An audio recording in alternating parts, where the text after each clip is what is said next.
নমস্কার বন্ধুরা, আমি বিভা বসু। আর আজকে আমি আপনাদের সামনে আমার নিজেরই লেখা একটি কবিতা আমি পাঠ করে আপনাদের শোনাবো। রবীন্দ্রনাথকে ছুঁয়েই তো বেঁচে আছি, রবীন্দ্রনাথকে নিয়েই বেঁচে আছি। এই বেঁচে থাকাটা সেই গুরু শিষ্যের পরম্পরা নয়, এই বেঁচে থাকাটা আন্তরিকভাবে রবীন্দ্রনাথকে নিজের ভেতরে উপলব্ধি করে রবীন্দ্র ভাবাদর্শকে বুকের মধ্যে নিয়ে বেঁচে থাকার একটা প্রচেষ্টা। আমরা সবাই মোটামুটিভাবে নিজের নিজের মতো করে অর্জন করি, উপভোগ করি।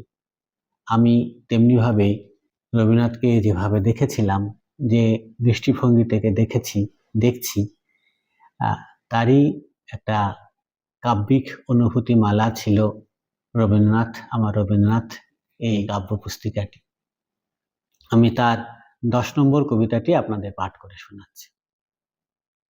তোমার সুর ছুঁয়ে বেঁচে আছি, আছে কি দেবব্রত তোমাকে গান, গানে গানে ছড়িয়ে পড়ে উদ্ধার। নিজেকে নিয়ে এরপর ছেলে খেলা শুরু হয় আমার।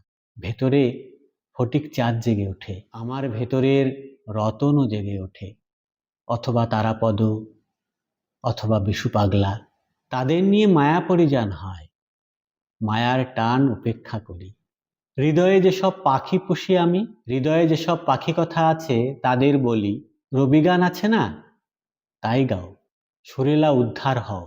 আমার পৃথিবী জুড়ে শুধু তোমারই গান। কেন কে জানে, এভাবেই বেঁচে আছি। থাকি কি তোমার গান ছুঁয়ে বাঁচি। আমার বিশু বাঁচে, আমার ফটিক বাঁচে, আমার রতন বাঁচে, আমার তারাপদ প্রাণ পায়।